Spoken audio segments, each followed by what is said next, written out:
One thing that keeps coming up all the time is what my feelings are to do with the names of rank. Like sensei, senpai, hanshi, shian, all of these sorts of things. Well, you are not Japanese. You are not a Tanaka. I agree with it and I don't agree with it. In class, for instance, for the kids, I think it's really important because there needs to be a hierarchy. That's only because children are used to and need hierarchy for structure. So having a name for teacher and is an important thing. And then you can explain to them, you know, the translations like the one that's been before. As they get older, they start to pick up on different levels. So why is so-and-so called senpai? Why is somebody called sensei? Why is somebody called shian? And so on. And then you can explain to them. And I think that's a really nice thing because it opens up their understanding of the Japanese culture. Which brings me on to another thing. So in the adults class, I'm not that bothered if someone calls me Mal. You know, if they prefer the sensei thing because they've done something before, that's fine as well.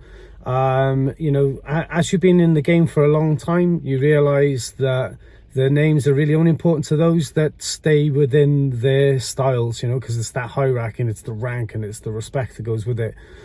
So for instance, like in Kyokushin, where you have senpai, sensei, shian, and it's all rank based. So personally, I came to a style where once you were teaching, you were called sensei. So it was quite simplistic in that way. But I can see why those guys really take that quite seriously. I personally got an issue with someone wants to be called their rank in the pub or in the community. I'm gonna be your sensei. I find that quite cringy, to be honest, because you know it's Japanese, it's not English, so I understand it. But if they need that, that's down to their ego. Obviously, lots of people will disagree, especially the people who like being called sensei in the street. Bow to your sensei. Or Shian or whatever it is. One of my emails is Sensei Malcolm on there. And that was basically when I was younger, different feelings, thoughts on the subject. But the other thing is what if you're doing more than one system? So my rank in Karate 6th Dan, that would make me a Shian, if you like. And my rank in Kudo is Shodan, so that would make me Senpai. What does mean a lot to me, if I'm honest, is really the titles mean more to me in Japan or with Japanese people than they do with anyone else.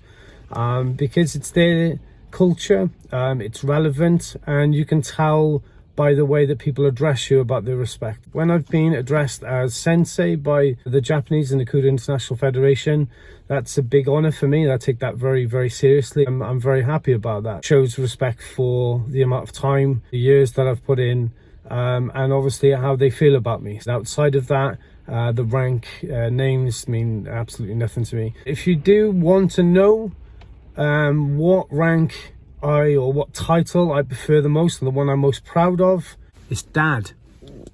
See you later. Have a nice Christmas.